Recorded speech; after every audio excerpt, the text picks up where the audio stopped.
This channel does not promote any violent, harmful, or illegal activities. All content provided by this channel is meant for an educational purpose only. নিয়ে আজকে হাইকোর্টে যে মামলাটি ছিল এটা গত পরশুদিনকেই আমরা মেনশন করেছিলাম, আর্জেন্সি দেখে আজকে রাখা হয়েছিল।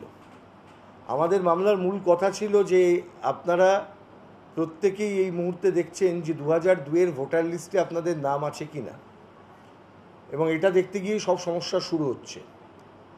আমরা আইন দেখিয়েছি যে জনপ্রতিনিধিত্বমূলক আইনে আমাদের সেকশন 21-এ পরিষ্কার বলা আছে যে ভোটার লিস্ট বলতে বেস ডেটাটা হবে হচ্ছে 2025 সালের যে ইলেকট্রাল রোল হয়েছে সেটা। 2002-এর ওই ডেড রোল, মৃত রোল, ওই এক বছর চলে যায়, ওই রোলটা মৃত, ওটা কন্টিনিউয়াস প্রসেস। ইলেকশন কমিশন যখন বলেন যে আমরা ওই 2002-এর ডেটাটায় বিলিভ করবো, ওটার উপরে আমরা ট্রাস্ট করবো, তাহলে ধরে নিতে হবে ইলেকশন কমিশন এই 2 থেকে 25 পর্যন্ত এই সময়কালের তাদের দ্বারা করা যাবতীয় কাজকে তারা নেগেট করছেন, নিজের কাজই অবিশ্বাস। একদম। এটা হচ্ছে আমাদের মামলার মূল কথা। আমরা যেটা স্বাভাবিকভাবেই আশা করেছিলাম, ঠিক একইভাবে নির্বাচন কমিশনও বলতে শুরু করেছিলেন যে সুপ্রিম কোর্টে মামলা পেন্ডিং আছে।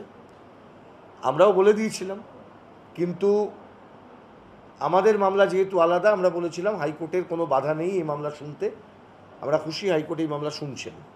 প্রাথমিকভাবে আমাদেরকে আজকে এই নির্দেশ দেওয়া হয়েছে নির্বাচন কমিশনকে যে এই বিষয়ের উপর তাদের যে রিপ্লাই সেটা একটা হলফনামা আকারে 18 তারিখের আমাদের মামলা থাকবে তার আগে দিতে হবে। ইলেকশন কমিশনও বলবার সময় তারা বললেন খুব অদ্ভুতভাবে, এটা নতুন ব্যাপার, তারা বলতে শুরু করলেন যে বিভিন্ন রাজ্যের সরকার তারা গেছেন, উদাহরণ দিলেন তামিলনাড়ুর, উদাহরণ দিলেন কল্যাণ বন্দ্যোপাধ্যায়। কল্যাণ বন্দ্যোপাধ্যায় তিনি আবার অ্যাপ্লিকেশন ফাইল করেছেন। তো আমাদের স্বাভাবিকভাবে সেখানে বলতে হলো যে কল্যাণ বন্দ্যোপাধ্যায় বা তৃণমূল কংগ্রেস তারা তো রাজ্যের সম্পূর্ণ ছবিটার প্রতিনিধিত্ব করছে না। আমাদের এখানে একটা ইউনিক সিচুয়েশান আছে পশ্চিমবাংলায়, সারা দেশে এরকম পজিশন নেই কোথাও। ইলেকশন কমিশন বনাম রাজ্য সরকার, এটা আমাদের এখানে একটা ইউনিক সিচুয়েশান, অন্য কোথাও নেই। এসআইআর হবার আগে বিএলওদের উপরে আক্রমণ হচ্ছে, বিএলওদের উপর আক্রমণ হচ্ছে, কোনো গাইডলাইন নেই কে কী করবেন।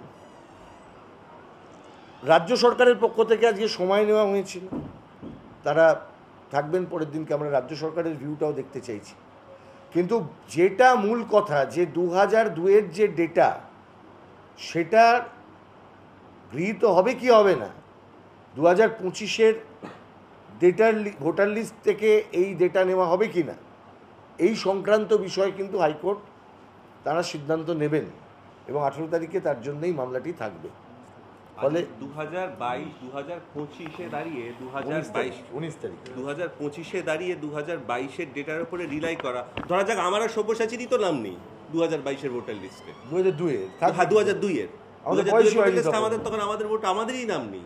তারপরে কোনো একটা ডকুমেন্টে তো বলতে হবে, যাতে 2002 যেই ডকুমেন্টে বললো কাট অফ করেছে সেই ডকুমেন্টে তো বলছে না যে প্রভিসো, মুখে মুখে লোকের কথা শুনছি, এ বলছে না তোমার বাবা মা আছে, ও বলছে না তোমার ঠাকুরদা আছে, ও বলছে তোমার অমুক আছে।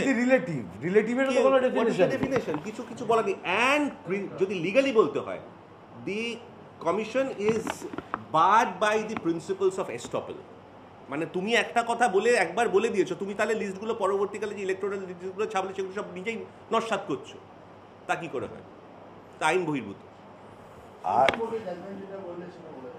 সুপ্রিম কোর্টের জাজমেন্ট 1985 সালে লক্ষ্মীচরণ সেনের যে রায় আছে, সেখানে এই কলকাতা থেকে গেছিল মামলা, সেখানে পরিষ্কার বলা আছে যে পুরনো ভোটার লিস্ট মানে 2025 সালে গিয়ে 2024-এর লিস্টটা ডেড লিস্ট।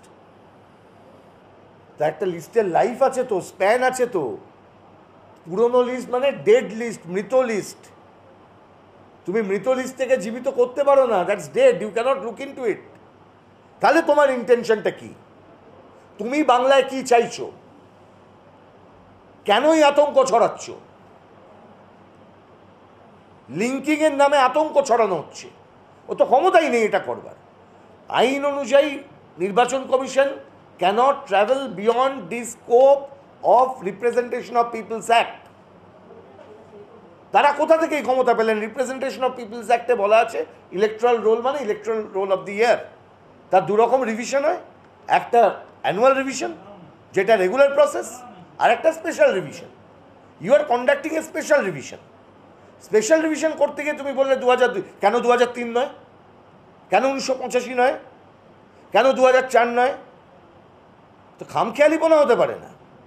আর অদ্ভুত, আমি তামিলনাড়ুর গভর্নমেন্ট গেছেন, আমাদের পশ্চিমবঙ্গ সরকারের মুখ্যমন্ত্রী হাঁটছেন, কিন্তু যেখানে যাবার দরকার, যেখানে কিছু করার দরকার, উনি সেখানে কিছু করছেন না। তাহলে বুঝে নিন কী হচ্ছে।